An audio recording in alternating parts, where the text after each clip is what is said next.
Okay, so I am going at this again because I already recorded this voiceover, and then when I went to transfer the files onto my computer, I noticed that, I only had a handful of clips when I had way more than that originally, and I have absolutely no idea how this voice recorder on my phone, deleted those recordings, but then they're, not in the trash. So clearly I, hit a button wrong. I don't know what I did, but anyways, I'm Rory Fluent. Feel free to call me Rory. I'm planning on showing you guys a swatching video today, which is very different from what I normally do. So hi, hello, how are you? I like to create dope art content and hopefully a chill atmosphere. So if that sounds like something you'd like to watch, feel free to watch the video. And if you're not new around here, what is up, my dudes? I'm super excited to get into this swatching. So from the beginning, I was a little unsure how to do this. I was trying out different angles and trying to, just create a different type of content than I am totally used to. So I'll go about trying to show you the tubes of gouache that I'm using, and it fails horribly because you can't read. But the first one that I start with is Payne's Gray, one of my favorites from Winsor & Newton. And then I show you Burnt Umber from M.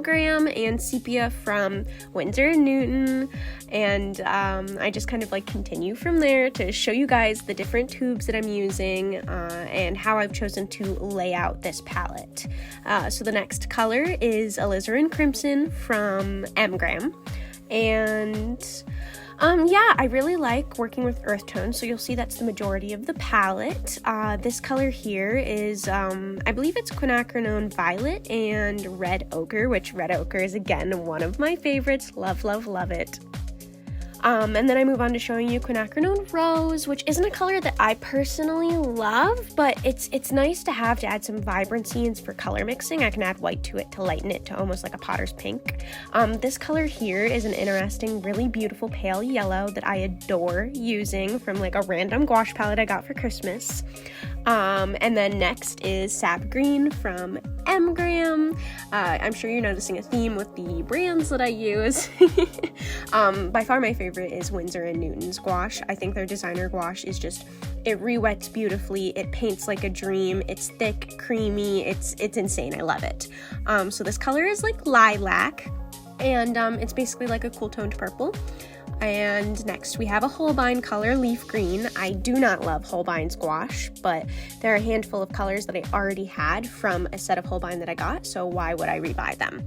This is Indigo from Winsor & Newton. I think the swatch is a little not correct. I feel like it's a bit too green. And then this is Cerulean, which I feel like should be more green, and it's from M.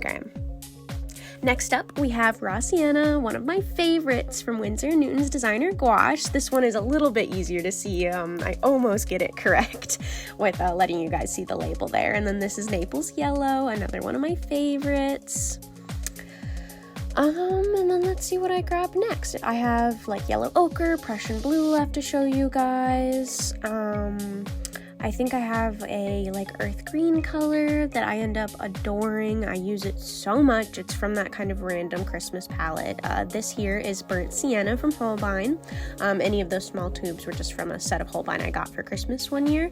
Yellow Ochre, same thing, Holbein. Again, getting a little bit better at showing you guys what the tubes are, but not amazing. I'll try and do better next time when I do my watercolors. This here is Prussian Blue, just a really nice, simple mixing color.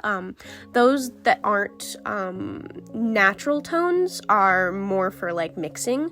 That color there was it's called lamb ear, but it's basically earth green, which is one of my favorite colors to use ever if you've seen any of my other videos. And then this color here is Cadmium Orange, which I do not put in my palette because why would I ever buy Cadmium Orange? I have no idea.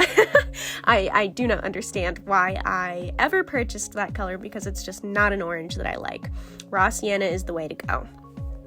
And here, I'm just showing you all of the pans that I pulled the colors out of to put in this palette because I decided that I didn't want to use pan colors anymore. I didn't like that some of the gouache, when it would re-wet in the pan, it just wasn't as good as when you used it out of the tube. And I'd also heard that time and time and time again. So I just finally decided to use this palette that I got for my VCD program at school and remove the watercolors that were in it and use it for gouache.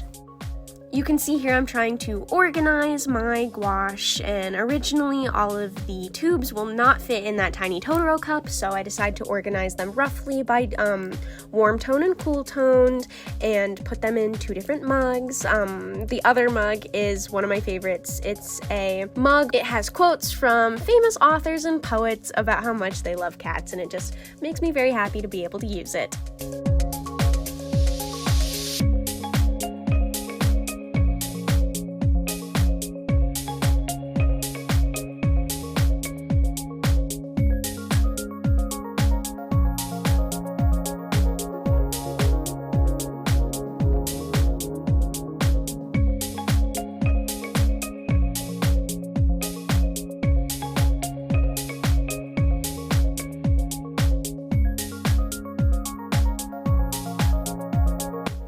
After cutting out the the piece of paper that I want to use for my swatches, it's Canson Mont Vol paper. It's one of my favorite kind of scrap watercolor papers to keep around. I decide to finally start penciling in the names and kind of get to the part where that everyone is probably here for, which is the swatching.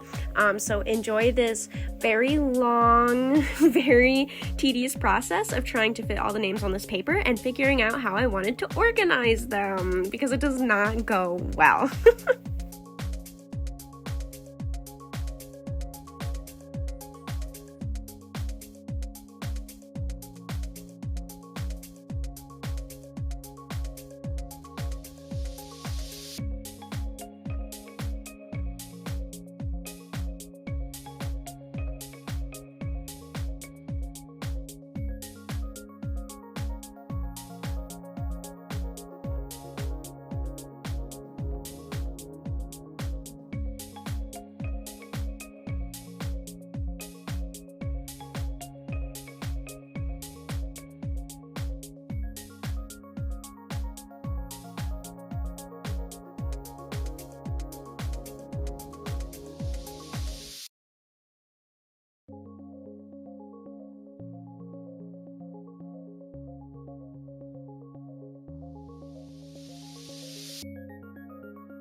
So for what is like just a couple minutes your guys' time, it's like, oh my god, it's like a whole hour for me of video editing, because I've like edited it down and then it's at like 5 times speed and it's still like taking up 2 or 3 minutes. It's unreal. I kind of land on an organizing template that I kind of like, where I actually want the names of the paints to fit the direction that the paint is placed in my palette. So the ones on the side are kind of facing the side vertically, and then the rest are horizontal, and then I even include the names in the corners kind of slanted, so that when I'm swatching them, they kind of match up with where they are in the actual palette. It definitely ends up being more of a process than I wanted it to be. It kind of looks like this is my first time swatching anything ever, but I just kind of am particular about my swatching. Like, I feel like it never ends up turning out as nice as I want it to, but I can't help but try really hard to make it nice.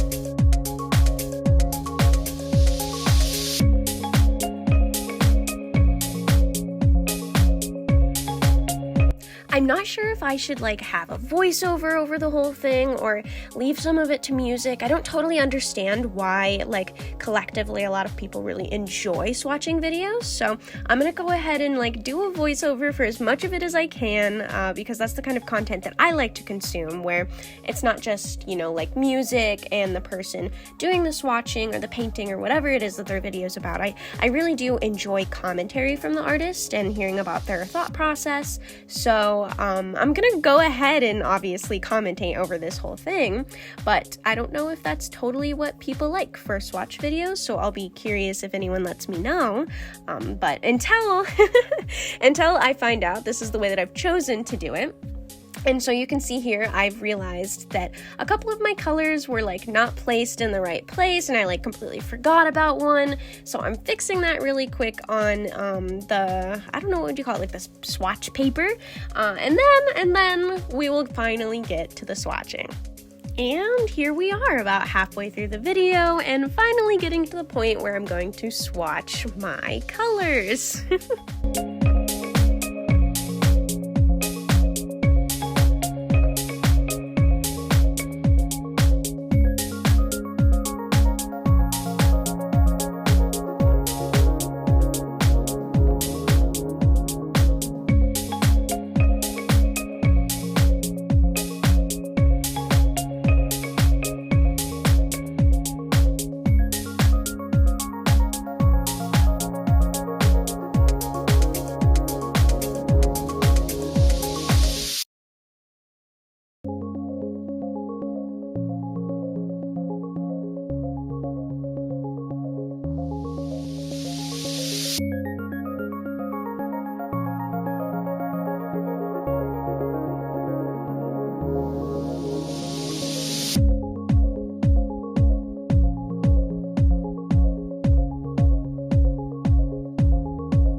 I'm not gonna pretend, you know, that it was like the most perfect swatching video ever, but I hope that you guys enjoyed kind of seeing the kinds of colors that I like. And I wouldn't even say that these are completely representative of the colors that I like, because I like using way more neutral tones than this. But gouache has such a limited selection in what is offered to you compared to watercolor with like Daniel Smith's hundreds of colors, that I was kind of in a pinch for what I wanted to put in this palette. Like, I knew that I wanted my earth tones, and then from there it was kind of like, I don't know, I couldn't really get the blues that I necessarily wanted. Something like Sodalite Genuine just doesn't exist in gouache, so I had to stick to kind of indigo and Prussian blue. It's very common colors that are put into gouache, which is why I was actually drawn to this weird palette that I ended up getting for Christmas, I think last year, that has like the lilac and the earthy green color and that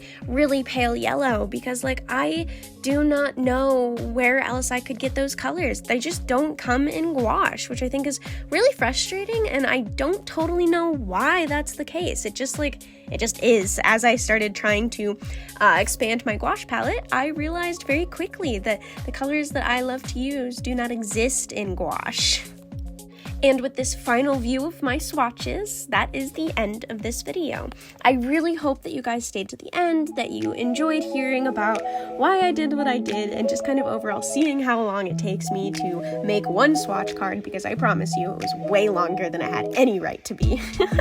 And yeah, thank you so much for sticking around, and hopefully I'll get to talk to you in the next one. Bye!